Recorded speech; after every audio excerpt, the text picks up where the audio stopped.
ప్రస్తుతం మనతో పాటు మాజీ మినిస్టర్ ఎర్రబెల్లి దయాకర్ రావు గారు ఉన్నారు.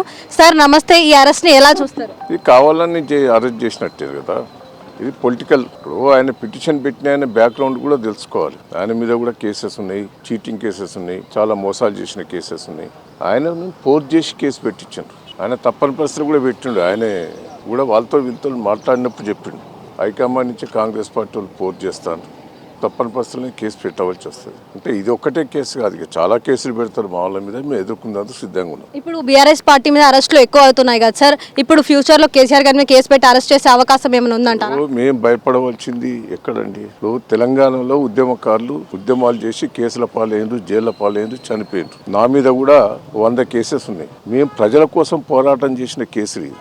ఏదో డబ్బుల దగ్గరనో మోసాలు చేసో అబద్ధాలు ఆడో చీటింగ్ కేసెస్ కావు. ఇప్పుడు రేవంత్ రెడ్డి మీద ఉన్నది ఏం కేసు? అది దొంగ కేసే. అది రేవంత్ రెడ్డి మీద ఇంకా కూడా ల్యాండ్ కేసెస్ ఉన్నాయి. వాళ్ళ కబ్జాలు, వీళ్ళే ల్యాండ్ కబ్జాలు చేసినప్పుడు తెలుగుదేశం ఉన్నప్పుడు అసలు కేసెస్ లేవు. ప్రజల కోసం పోరాటం చేస్తాం, ఏ కేసులైనా భరిస్తాం, దేనికైనా మేము సిద్ధంగా ఉన్నాం. వెనుక వేలు ఇట్లనన్నా భయపెట్టించి కొద్ది వెనక గుంజుకునే ప్రయత్నం చేస్తే చాలా దిక్కున్నాయి. ఇప్పుడు మా వరంగల్ జిల్లాలో చాలా మంది మీద ఎమ్మెల్యేలు, మంత్రులు పోర్ట్ చేసి కేసులు పెట్టిస్తున్నారు. దేనికైనా ఎదుర్కొందుకు సిద్ధంగా ఉన్నాం. ఇదంతా కూడా కుట్రపూరితమైన అరెస్ట్ అని మీరు అంటున్నారా? ఏమనిపిస్తుంది? ప్రెస్ మీడియా కూడా చాలా ఇంపార్టెంటే కదా. కుట్రపూరితమే, కావాలని పెట్టిన కేసే ఇది.